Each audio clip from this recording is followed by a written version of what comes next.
Hi Aries, this is your June monthly tarot reading. We'll have 5 separate spreads in this monthly reading. We'll have a spread on new love, then we'll have a spread on existing love in a relationship or marriage. After that, we'll talk about your ex, if they want to come back to you.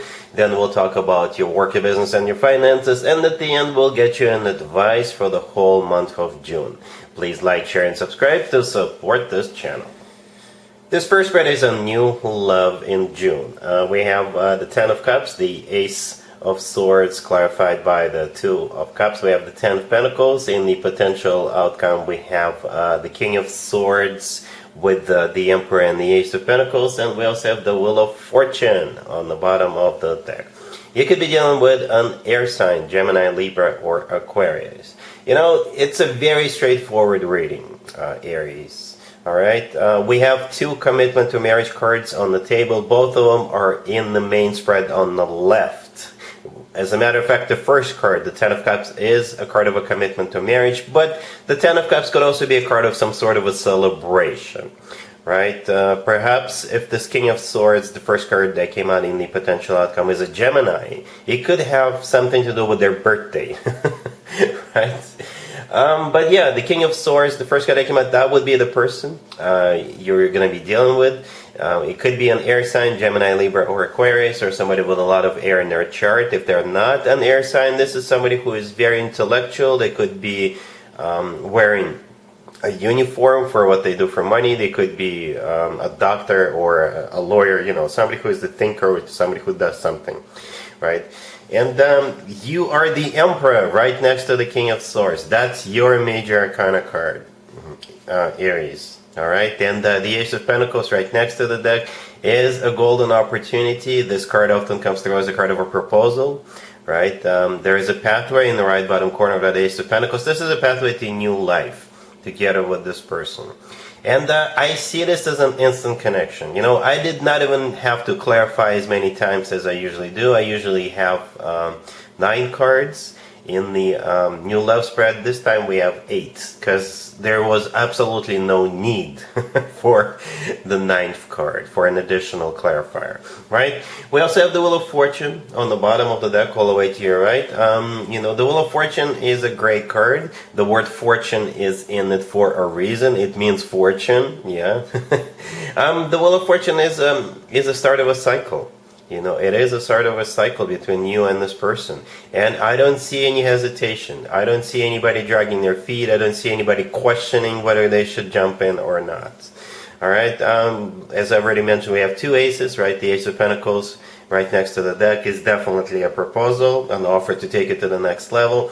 The first ace is sitting right next to the Ten of Cups, right? The Ace of Swords, most likely it belongs to the King of Swords. You see how the King of Swords is holding up a sword, right? That's exactly the sword we see in the Ace of Swords. But at the same time, the Ace of Swords is the Ace of Clarity. And it's sitting right next to the Ten of Cups. I think that it's going to be crystal clear for both of you what it means and where this is heading.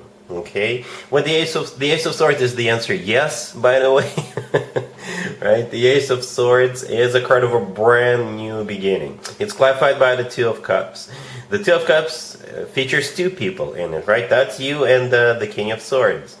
The Two of Cups is a soulmate card. The Two of Cups is a card of unconditional love. It's a card of when 2 people see eye to eye and 2 people feel the same way towards one another. Again, this is definitely going to be mutual. Right, so going back to the Ten of Cups real quick, it could be how you're meeting this person. Some kind of a celebration, perhaps there's like a huge family reunion, and it's not only family participating, it could be friends, it could be neighbors coming in, and perhaps somebody brings a relative from another family, right?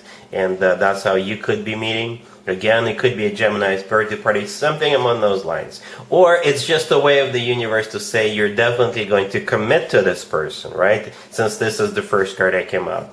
The Ten of Pentacles right next to the candle, right? That's the second commitment to marriage card. And just one of those 2, either the Ten of Cups or the Ten of Pentacles, would have been plenty, would have been enough for me to assume that the 2 of you are, you know, meant to be together, especially since they're sitting in the main spread. When you get 2 of them, when you get both of them, this is like, in case this is a way of the universe of saying, in case you had any doubts, this is definitely coming your way.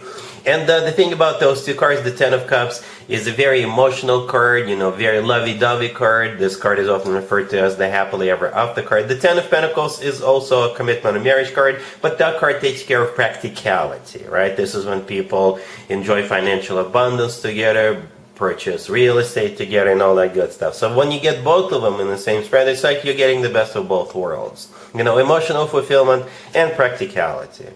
All right, so yeah, like I said, I did not even have to clarify an additional time. An additional card never came out because I didn't have to. This is just crystal clear. You're definitely committing to this person. Really happy for you. Congratulations. Aries, if you are already married or if you're in a relationship, this spread is for you. We have the Knights of Wands, we have the Sun, we have the Chariot, and we also have the Emperor on the bottom of the deck. You could be dealing with a fellow fire sign, another Aries, Leo, Sagittarius. We also have Cancer on the table. You showed up in your own reading again. Aries, I don't know if you watched the first spread. We had the Emperor in there, and the Emperor is back. This is a different deck. I use different decks for different spreads. Yeah, you're here, and you're getting all excited about something, unless you're dealing with a fire sign. If your significant other is a fire sign just like yourself, then it could be their energy as well, but I think it kind of feels like you guys are sharing it. Or you are the one with an initiative, right? And what else is new? Okay, the Knight of Wands, again, it's a fire sign indicator. This card sometimes is considered to be a card of a player, but I don't think that's what it is in this case, right? You are fire sign, the Knight of Wands is a fire sign indicator, and the Knight of Wands is just getting all fired up, getting all excited, getting all passionate about something, some kind of a new beginning, or you're getting excited about the summer starting, right? The Sun right next to the Knight of Wands, sometimes the Sun is someplace warm. Perhaps you're going someplace warm. The Chariot right next to that could be a card of transportation or literally going somewhere. Perhaps you're purchasing a new car. The Chariot could be a new car and you're getting all excited about this.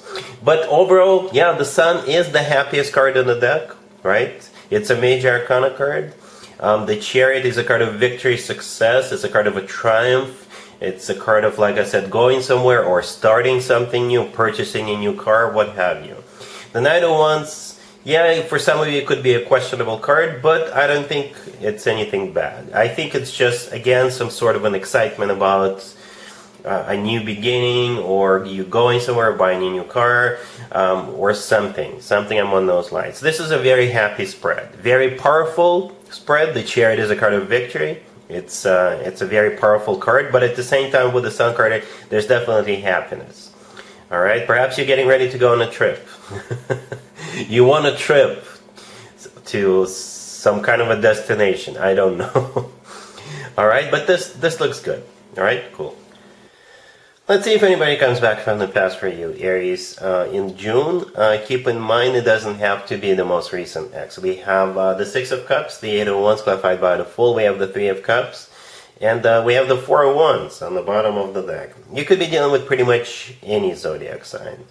All right, it kind of feels like you're going to be either going to some kind of a reunion or a party of some sort.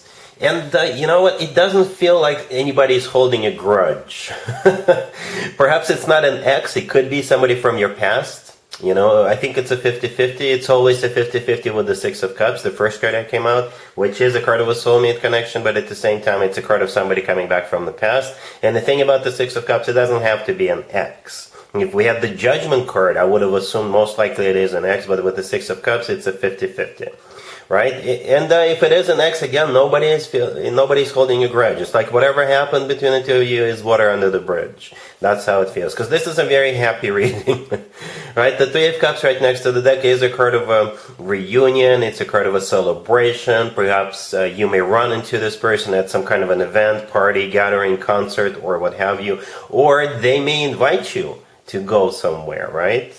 Because the Three of Cups is the last card that came out. The Eight of Wands to the left from the Three of Cups is a card of communication, back and forth communication. It could also be a card of a Cupid's arrows, or it's a card of literally going somewhere. The Eight of Wands sometimes does come through as a card of some kind of a trip, Okay, the Fool, clarifying it, is actually one of your major arcana cards, Aries, right? And at the same time, the Fool is a card of, yeah, let's go, let's do this. It's a card of taking a leap of faith. It's a card of letting go of what happened in the past. When it comes to X spreads, the Fool is a card of second chances, at least in my readings. All right, the Four of Wands on the bottom of the deck is a great card. Some people call it the 11-11 card. Perhaps you're going to be in the right place at the right time. Right, but essentially, it is a commitment and marriage card. All right, it's also a card of some kind of a celebration. To me personally, the Four of Wands always reminds me of an actual wedding. All right, so perhaps you're meeting this person at a wedding or at an engagement party or some sort or something like that. But this looks good. This looks good. I think you guys can definitely give it another shot. All right, cool. Let's talk about your work, your business, and your finances, Aries, in June. We have the Eight of Cups, the Five of Swords, clarifying it. Then we have the Ten of Pentacles, the Knight of Pentacles, and the Page of Pentacles on the bottom of the deck. This is a major shift. Okay, this will resonate with you if in June you are going to be leaving one employer or one business partner or one supplier or one bank in favor of another bank, in favor of another job, in favor of another supplier or vendor. That's what's happening here. All right, the Eight of Cups clarified by the Five of Swords. In this case, this is you leaving. I think that's you leaving, right? The Eight of Cups sometimes comes through as a card of somebody coming back to you, but since it's clarified by the Five of Swords, it's a confirmation that this is actually you leaving, okay? And they're not going to be happy about this, no matter whom or what you're leaving, okay? For some of you, it could be you quitting your job and starting a new job. For others of you, you're leaving your existing financial institution where you do your banking in favor of another one. And if that's the case, they will cause issues. I got to be honest with you. It's not going to be a pretty departure. No, there's going to be issues, right? Perhaps if you're quitting your job, they count on you to stick around to finish a project or what have you. But you're like, you know what? No. All right. If you're on your own business, you could be leaving a business partner. You could be dropping a vendor or a supplier or something like that. And they're not going to be happy either. But look at what happens next. All the remaining cards on the table are Pentacle cards. Every single one of them. All three of them. All right. The Ten of Pentacles is a card of a pile of cash. Okay. It's a card of financial abundance. And the Knight of Pentacles and the Page of Pentacles, this is money coming your way. Long term as well, right? Pentacles always talk about long term, especially these cards. Okay. The Knight of Pentacles, also money coming your way now and perhaps in the future. The Page of Pentacles, it could be them sweetening the deal for you to make this move, all right? They may throw in a sign-up bonus, or they may throw in something else, right? Or say if you're switching vendors or suppliers, they will give you a discount for the first 6 months or something like that, right? But this looks good, really good, all right? Cool. Here's an advice or a word of wisdom for you, Aries, for the whole month of June. We have the Ace of Cups, the King of Swords, the Nine of Cups, and the Ace of Swords on the bottom of the deck. This is a smaller version of the first spread, okay? For whatever reason, the universe wanted you to know that, yes, this King of Swords from the first spread, from the new love spread, is the one, I guess. We got two aces on the table again. This is a different deck. I use different decks for different spreads, but the King of Swords showed up again. The Ace of Cups, the first card that came out is genuine, authentic love. Okay. The Ace of Swords on the bottom of the deck is the Ace of Clarity. It's the answer yes card. Right? And the Nine of Cups right next to the deck is a card of a wish come true. It's also a card of a personal satisfaction and fulfillment. And in some tarot decks, the Nine of Cups is a card of some kind of an event. Okay. So perhaps if you are invited to go to some kind of an event, I think you should consider going, because that's where you'll be meeting this person. Or it's just a way of the universe again to tell you, yes, this person is your wish come true. Alright, so I did not even need to clarify anything because we saw all those amazing cards in the first spread, then we got a couple of aces here with the same court card with the King of Swords, so yes. From the advice perspective, again, if you're invited to go, consider going. Or if this King of Swords just shows up without a party, alright, without going anywhere to some kind of a party, yes, that's the person. Alright, so yeah, that's what I have for you, Aries, for this reading for this month. If this video resonates with you, please like it. Please also share and subscribe. And other than that, Aries, have an amazing June.